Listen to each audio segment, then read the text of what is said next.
Nung panahon ni Ompong, pumunta ako sa taas ng bahay para tignan ko kung anong sitwasyon. Pag akyat ko sa bahay, nahulog yung bundok sa tabi lang ng bahay ko. Talagang simula noon, nagkaroon ako ng trauma pag may malakas ng ulan. Talagang hindi ako makatulog, ninenervyos ako, ano nang mangyayari sa labas.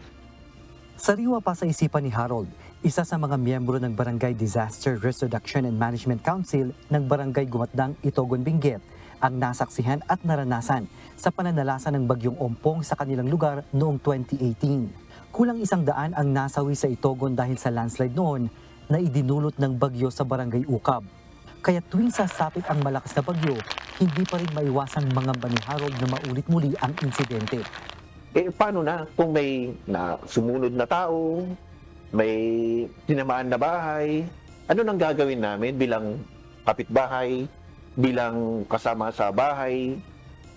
Paano na yung buhay na isasalbasan na natin kung tayo mangmang sa pangunahing lunas sa isang aksidente na mangyayari sakali man? Pero hindi natin pinagpipray na magkaroon ng ganong sitwasyon, pero hindi natin alam, sir, hindi natin alam. Madalas ang landslide sa kanilang lugar tuwing may sama ng panahon at kadalasan ay natatabunan ang mga kalsada ng gumuhong lupa. Kaya't isa rin sa mga suliranin ng mga opisyal ng Barangay Gumatdang ang pagdating ng tulong mula sa munisipyo na kadalasang inaabot pa ng ilang araw bago makarating sa kanilang lugar. Yun ang usual na nangyayari, landslide. Kaya mostly kalsada ang nagko-close kaya wala tayong access pag nagbabagyo dito. Hindi makadaan mga transportation. Pero hindi naman nagtatagal, mga 1 week yan. Wala tayong sariling equipment dito sa barangay na mga heavy equipments Kailangan pa makipag-coordinate sa munisipyo o sa province. Kaya medyo natatagalan ang Talagang nahihirapan yung mga tao dito. Kasi tulad nung Ompong, talagang kulang talaga yung walang nag-respond agad kasi kulang nga yung training. Mas maganda siguro yung dagdagan yung mga nagtitraining para may pagka-efficiency yung maganda yung tulong na maibibigay sa tao.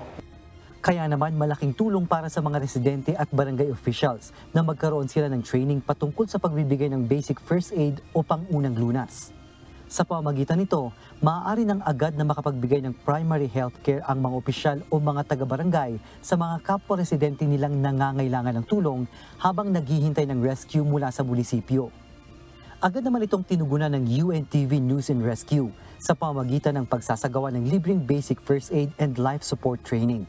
3 araw na sumailalim sa training ang nasa higit 34 na barangay officials at small-scale miners sa barangay.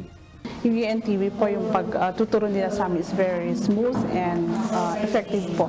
For the past trainings na naranasan ko po sa pag-isig po dito sa barangay, naging parang brief siya. Although mas matagal, pero yung training is parang mas brief and yung parang na-shorten, ganun. Dito po, as in, natututukan po naman yung bawat participants. If I compare noon, mas naintindihan ko po ngayon yung training. Mas na-absorb po namin and naintindihan pa namin. Kabilang sa mga skills na ibinahagi ang controlled bleeding, bandaging, splinting, patient assessment, CPR, foreign body obstruction management at rescue breathing. Bago matapos ang 3 araw na training, sumailalim din ang mga participants sa written at practical exam. Ito ay upang masigurong nauunawaan at ma-apply ng mga participants ang iba't ibang skills na natutunan nila sa training.